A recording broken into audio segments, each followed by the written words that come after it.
Hey everyone, what's going on? It's Friday afternoon here in the beautiful state of Israel. I am actually talking to you right now from a Friday. As you can tell, the wind is blowing and we are getting ready for Shabbat Chol HaMoed, the special Shabbat in Sukkot. Let me invite some people in here and let's hope that my internet keeps up here because we're having a little bit of problems here with the internet. Give me 1 second. Just give me some thumbs up and some hearts there, and message me. Let me know that the internet is coming in clearly. The picture and the sound is coming in clearly. Make sure you know you hear me. And we're going to get started just in a couple of seconds. Get some people in the house. Of course, it turns off.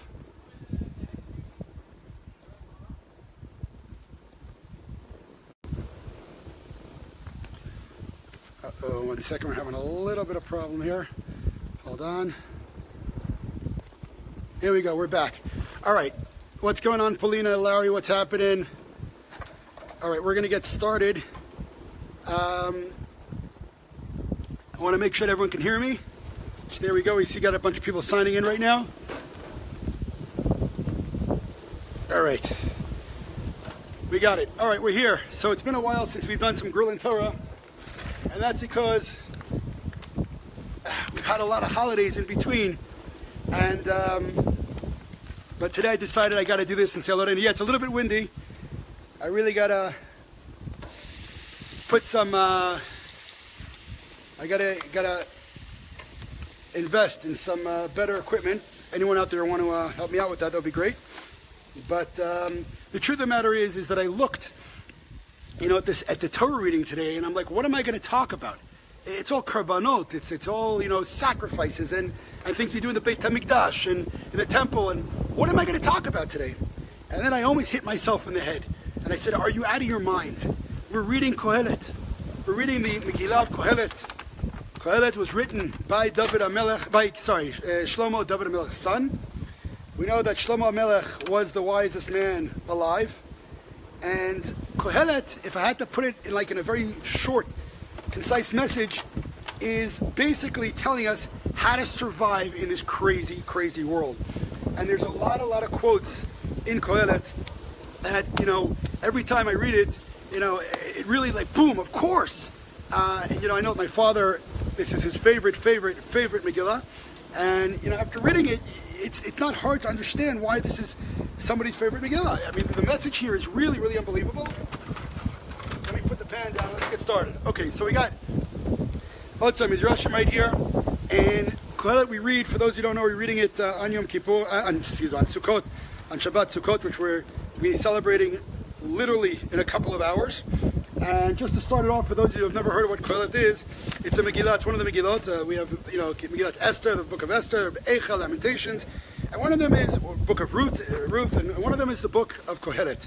I don't really like the translation, but just going to read the first passage right now. Divrei Kohelet ben David, Melech b'Yerushalayim.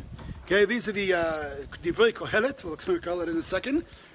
Ben David, the son of David, who's Shlomo HaMelech. Melech b'Yerushalayim. He's the king in Jerusalem. And he writes this whole book of rebuke, I'll call it, but it's not so rebuke, about how to survive in this crazy world. Okay? And it's, the first thing is that everything is junk.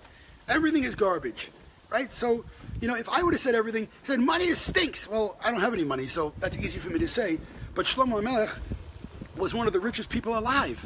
So when he says money is junk, when he says it, it comes from another thing. Someone who has a lot of money, right?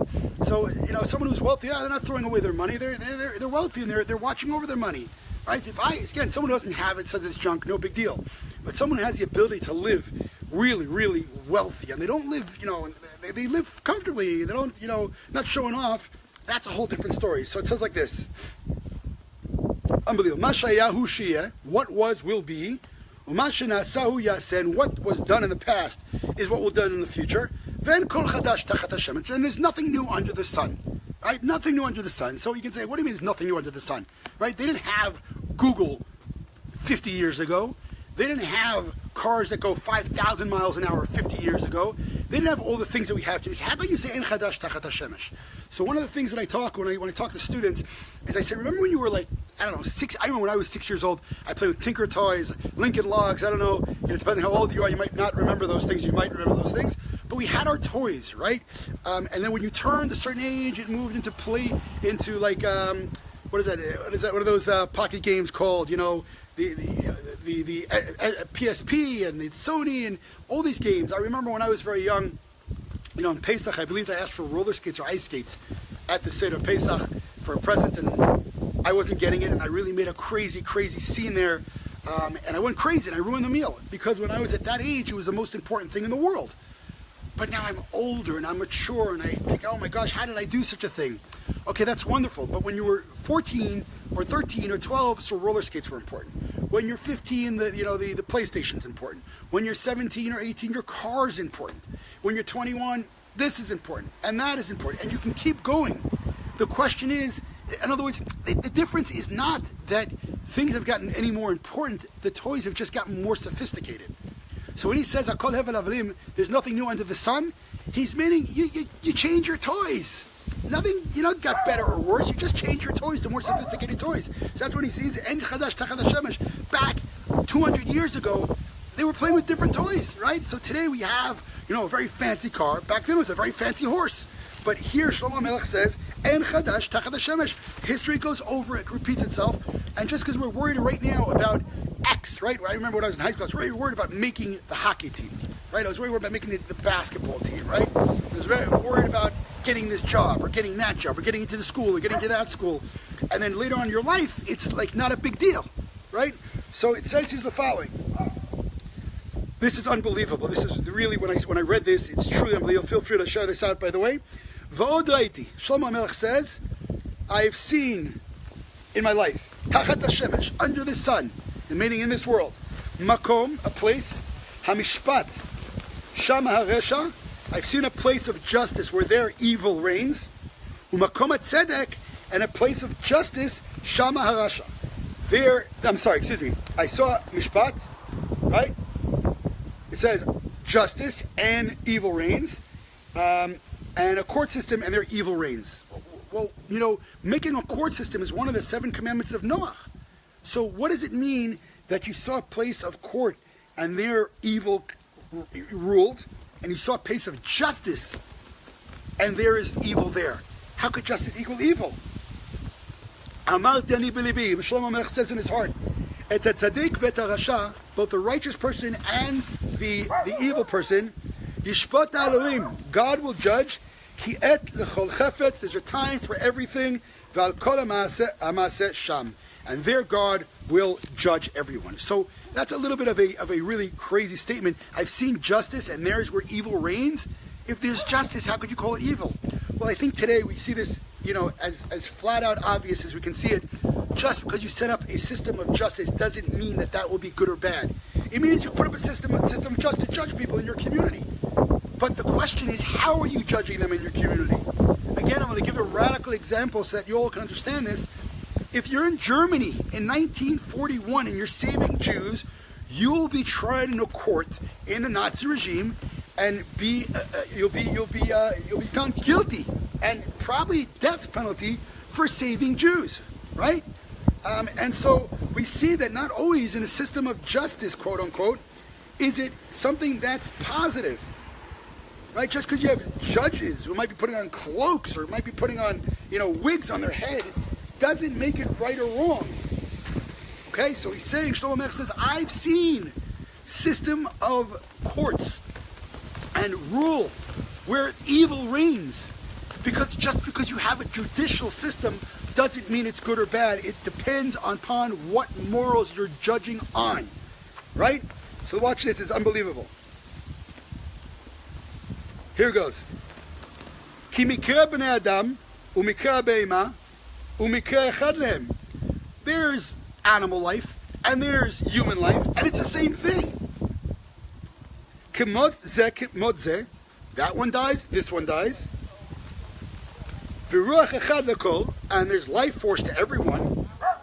And man is no different than animal because it's all junk. Man is no different than animal because it's all junk. This is a very scary statement, right? I mean, maybe the vegetarians might like this, right? Dog, man, the same thing. There's no difference between them.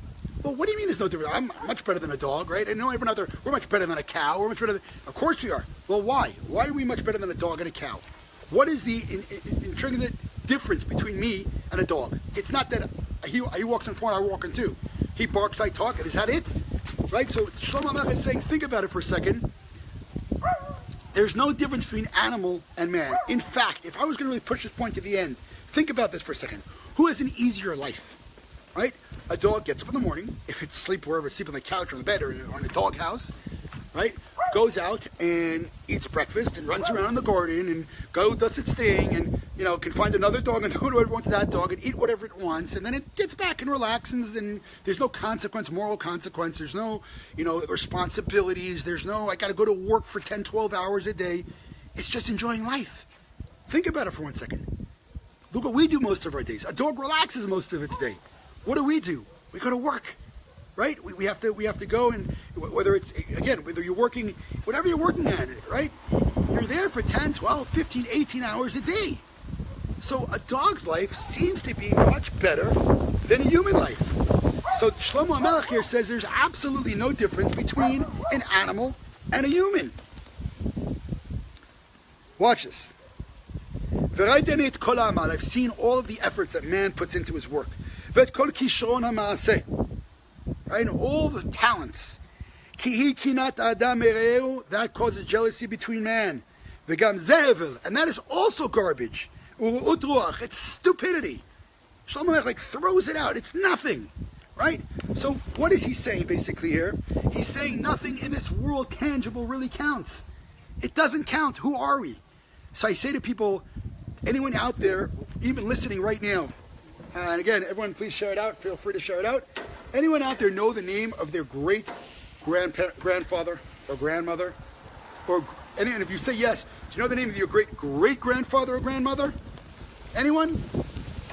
Okay, so if you answered yes, that's very cool.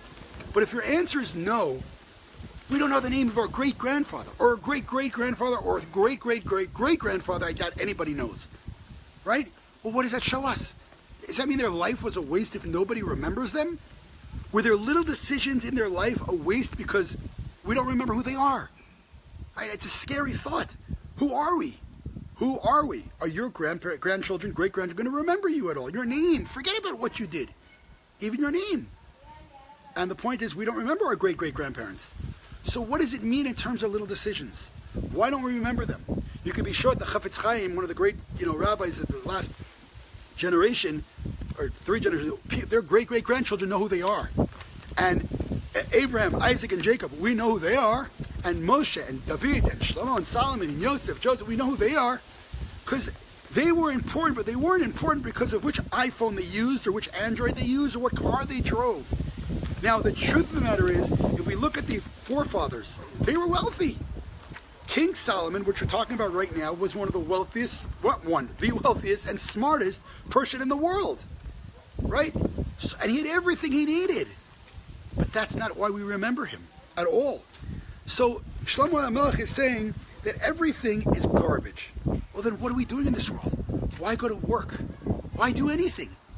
Well, then comes the most famous paragraph, I think, in this Megillah. And it talks about, and again, just one more sentence before I go. It says, Tov Shem Mishemen Tov. Okay, a good name is better than very good oil. In other words, that's exactly the point. Good oil, he makes really good stuff. He makes the best, he drives the best car and the best house.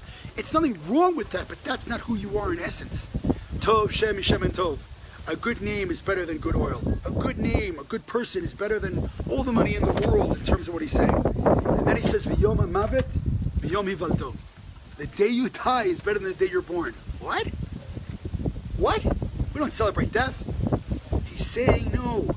The day you die, all of a sudden everything becomes clear. When you're on your deathbed, you're not worrying about the tangible things in life. What's really important becomes perfectly crystal clear. You're no longer worried about the, what kind of car will I drive? It doesn't matter anymore. So it's not that we party when someone dies. No, of course not. We're sad. But for the person himself, the day you die, everything becomes perfectly crystal clear. You're not worrying about things in this world that really do not have any relevance to your life. Okay? And again, there's nothing wrong with driving a fancy car. Nothing wrong with having a lot of money. Money is not evil. Money is a tool. It all depends about what you do with it. But here he says it's better, the day you die is better than the day you're born, because when you're born, what do you know?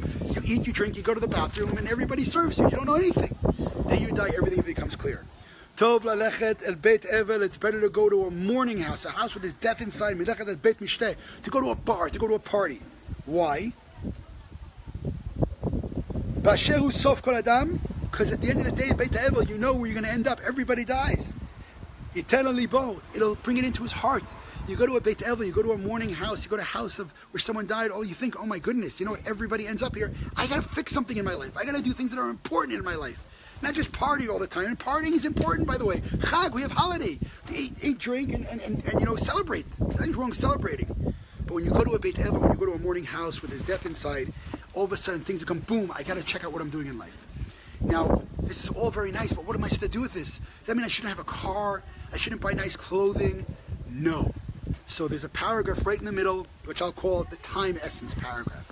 And it says, Et laledet ve'et lamut. There's a time that's born, there's a time that someone dies. There's a time for peace, and there's a time for war. There's a time for rachamim, and there's time to be compassionate, and there's time to be strong with someone. What does that mean? Shlomo HaMelech is saying everything in this world is not garbage, but on its own it's garbage. What you do with it makes it either important or nothing. That's the point. So when it comes to morals, when it comes to an ideology, when it comes to philosophy, okay, where does that philosophy stem from? Why do I want peace? Why do I want war? Why do I want to fight? Why do I not want to fight? Those are the questions that we have to ask. It's really not about, the issue of the fighting itself or the war itself. What are we doing? Right? So, you have people who are talking about peace all the time. Oh, peace, peace, peace, peace. I've said it 1,000 times. I'm going to say it again because this is our biggest problem today. People who talk about peace today, you don't make peace with evil. It is evil to make peace with evil. Okay, what Chamberlain did with Hitler was horrible. The Munich Agreement was a horrific, immoral, unethical act. Terrible act. Right? To make peace with Arafat is a horrible, evil act. To give guns to terrorists is a horrible, evil act. Even if you say it's in the name of peace. There is no name of peace. That's exactly the issue. That's exactly the point. There's a time for everything. And if you mix up those times, that's when evil reigns. Okay? In other words, the point is that when you say, again, guns or no guns, it depends what you're using the guns for. Okay? Guns are not always evil. Yes, guns are built to kill, but if I'm using the gun to defend my family, my country, moral people, anyone in the world, then that's a good thing.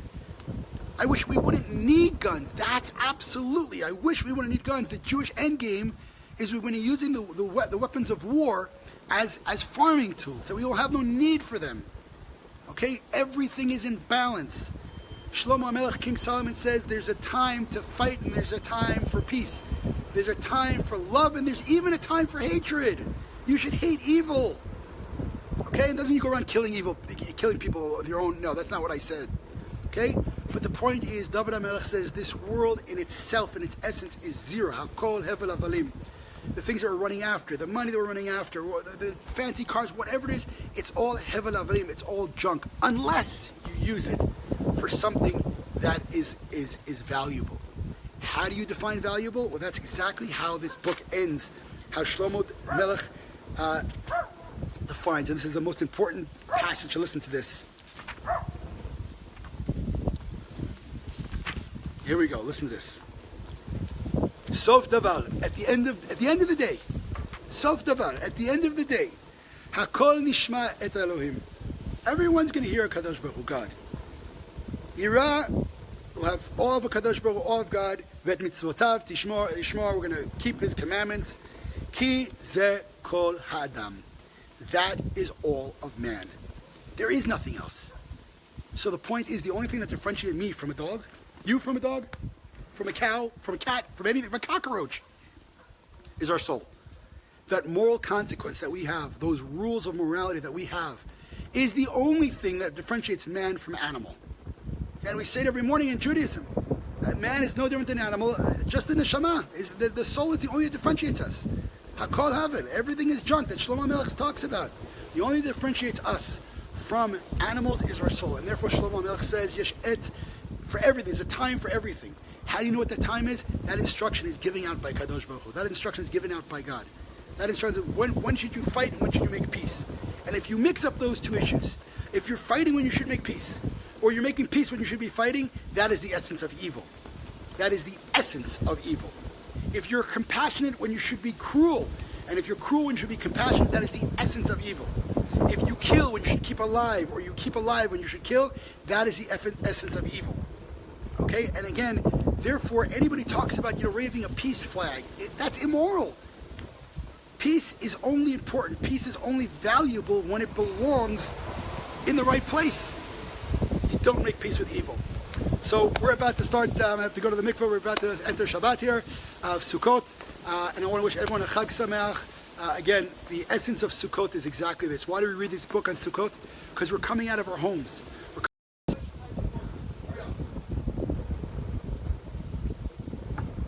Okay, we're back. Sorry about that. The essence of Sukkot, as I said, is we're coming out of our safe place. We're coming out of the four walls of our home, out of the safe area of our home, security and affluence and whatever it is. We're moving to this temporary little hut that I'll show you in a second behind me. And at the end of the day, this is the holiday that we are commanded, also for please, commanded for happiness. What is happiness? Coming out of my safe place. Happiness will be going into my safe place. Happiness will have all the affluence in the world. We'll have my microwave, beep, this in the oven, and everything beep, pushing in 2 minutes. Affluence not sitting outside in a hut. It's cold, it's warm, it's this, it's that, I have to go inside. That's not happiness, it's not pain in the neck, right? No, that's exactly the point. It's exactly what Kohelet is all about. All that stuff that we're used to, that are making us happy, inside our home, Hakol Hevel Avalim. It's all nothing. You come outside to the sukkah, and you look up at the sky, and you look at the stars, and you feel the cold, you feel the heat, and you realize, you know what? This world is very fragile. We're dependent upon the Kadosh Baruch Hu alone. And that's why in Sukkot you have happiness, because we're coming out of our world. We're coming out of our four corners, and we're saying, okay, Kadosh Baruch Hu, Hakol Talui B'cha. Everything is up to Kadosh Baruch Hu. And that's why Sukkot is happiness. I want to finish off with one small message, very important. Those you didn't hear last week, thank God, my team, Efrat Security, which I'm part of, we caught terrorists. We're trying to carry out a terrorist attack in Efrat and Yom Kippur. We caught them. They were arrested. Thank God we stopped that attack. Efrat, we're still on alert here. And the first alert team, which I'm on, we are on high alert over the holidays, which I'm proud to do. One thing is very much we need, and I'll need your help for this, is we're missing a couple of pieces of equipment. One is night vision goggles. Okay, we have the goggles that go on our helmets, come down on one eye, and it'll help us tremendously. It's quite crucial and critical for us to have that. So what we're going to do is I'm going to put the link on right now, but I am going to show you a little bit of a view. First of all, of my grill and show what I'm cooking up for Shabbat, and then of my sukkah, of that temporary hut that I'm building here. We got the steak right on top there, and let me go inside and give you one last word about this holiday of Sukkot.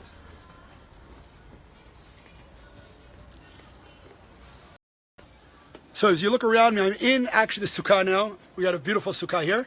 And like I said before, look, the ceiling, there's nothing holding it up. It's here, and the walls are flapping somewhat, and we have some wood over there. There's a window over there, but it's very, very, very temporary. It's very, this thing can fall down. It can't really fall down on us, but you know what I mean, right? And we put the bee traps up here because the bugs are bothering us. We make it very pretty, but at the end of the day, would you rather sit in your house, or would you rather sit in this hut? Well, it depends what the weather is, right? No, but honestly, would you rather have everything in front of you in your home, or would you rather sit in this temporary hut? So it'd be nice the first time, the second time, the third time, but after you want to go inside, right? Well, that's the point. We've gotten used to going inside. We've gotten used to everything that we've been given in this life. We've lost the ability to appreciate these things. So now we come out in the sukkah on this holiday, and we realize that the walls are very, very nice. But at the end of the day, we have to look upstairs and say, HaKadosh Baruch Hu, Hakol b'yedei Shamayim, and that's why we read Kohelet on this day. And again, beautiful sukkah. Tell her and take the build. Actually, I'm going to put a video out. Stay tuned to my Facebook. I'm going to put a video out, an awesome video, under 2 minutes. I'll show it to you. Stay tuned. Right now, I'm putting up the link for the first alert team here in Efrat. Anybody who wants to get involved, I just put it up right there. As soon as I finish the video, feel free to hit that link and read a little bit about what we do. Watch a really, really cool video, the First Alert Team in front. It's on that link right now. Wishing everyone a wonderful, wonderful Shabbat, Shabbat Shalom, and Chag Sameach from the absolutely stunning, glowing hills